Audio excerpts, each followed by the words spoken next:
Hello, everybody.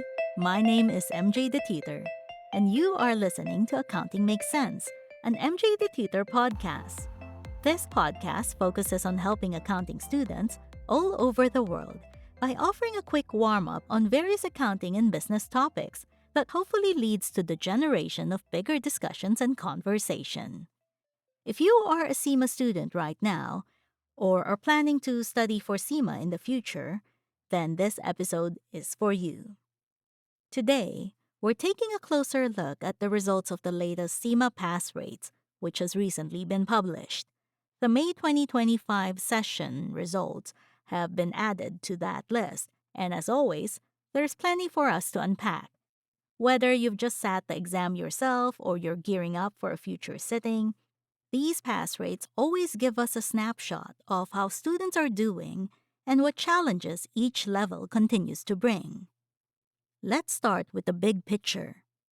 Pass rates can sometimes feel like just another set of numbers, but they actually give us insights into how students are performing at different stages of the qualification.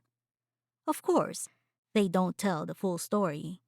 Everyone's study journey is unique, but they do reveal consistent patterns that can help you prepare better.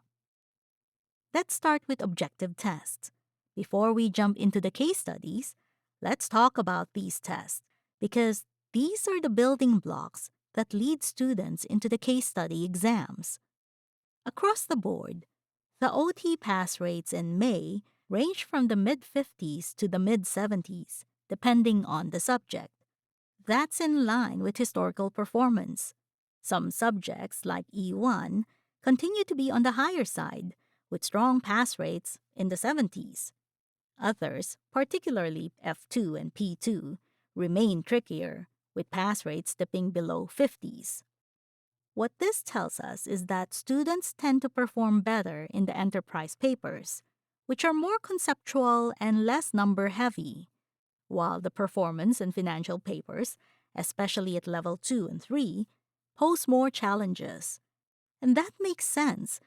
The technical detail and the volume of calculations can be overwhelming, especially if you're not practicing them under exam conditions. For students listening, the key takeaway is don't treat the OTs as just stepping stones. They are where you build the foundation that case studies depend on. Weaknesses here almost always show up later in the case study exam. Now let's talk about the business accounting test, the BA test. This is at the very beginning of the CIMA journey. These are designed as the entry point for many students, and their pass rates tend to be solid. In May, the BA results continued that trend. We have BA1 and BA3 performed especially well, with many students clearing them on the first attempt. BA2 and BA4 showed slightly lower pass rates, but were still relatively strong. The BA results are a reminder that CIMA starts with accessibility in mind. These exams introduce core principles without overwhelming complexity, which is probably why pass rates here are higher compared to the later OTs and case studies. Now, on to the case studies. First up, operational. The May pass rates came in at 70%, which is a healthy result. It's slightly up from 68% in February and significantly stronger than 63% in May last year. Operational has always been the most approachable of the three case studies. It's where students first make the transition from multiple choice exams to written, applied answers. The exam focuses on applying core principles, financial reporting, costing, business fundamentals, in a simulated environment. Students here are often fresh from their OTs, motivated, and still very close to the technical knowledge they've been studying. That combination probably helps explain why operational continues to deliver strong results. Now, we get onto management, which is where things get a little tougher. The pass rate here in May was 60%, down from 64% in February and from 66% in May last year. There are a few reasons for this. First, there's the step up in expectations. At management, examiners look for more than just applying theory. They want professional judgment, integration across the syllabus, and an ability to weigh up different perspectives. Second, the gateway students play a role here. Many of them enter CIMA directly at this level, skipping the operational exams thanks to prior qualifications. While some of them thrive, others face a steep learning curve because it's their first CIMA case study. That mix of experience levels tend to keep the management pass rate lower. And finally, the exam itself. The management case study is often called the integration zone. It tests how well you can balance financial outcomes, operational issues, and people considerations in real business scenarios. It's demanding, and it catches out anyone who approaches it like another OT paper instead of a professional simulation. Finally, let's look at strategic.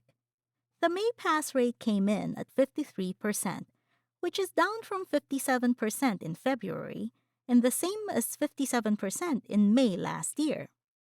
Strategic is often considered the hardest of the three, not just because of the technical content, but also because of the pressure. By the time students reach this level, they've invested years into their studies, and this exam is the final hurdle before becoming fully qualified. The stakes are high, and that can add to the challenge. At Strategic, the focus is on thinking like a senior leader, weighing long-term risks, governance, strategy execution, and making decisions under uncertainty. Interestingly, despite its reputation, Strategic doesn't always have the lowest pass rate. That's often management, but it does demand maturity of thought and disciplined preparation. So, what do we take away from this set of results? BA tests remain accessible, giving students a solid start. OTs are more varied, with enterprise subjects seeing stronger results than performance and financial ones. Operational case study continues to perform well, with most students finding their footing. Management case study is still the toughest nut to crack, reflecting both the higher expectations and the diverse student population, including gateway entrants. Strategic case study remains a significant challenge, requiring students to step into a leadership mindset and handle big-picture thinking under pressure. At the end of the day, these numbers provide context, but they don't define you. Your preparation, mindset, and consistency matter far more than the averages. If you're sitting an exam soon, focus on building the right habits now. And if you passed, congratulations! That's a huge milestone in your CIMA journey. Until next time, keep focused, keep learning, and keep moving forward. And that's it for me today. I hope you've enjoyed this episode. Again, I am your host, MJ the Tutor. Thank you for joining me, and I'll see you again next time.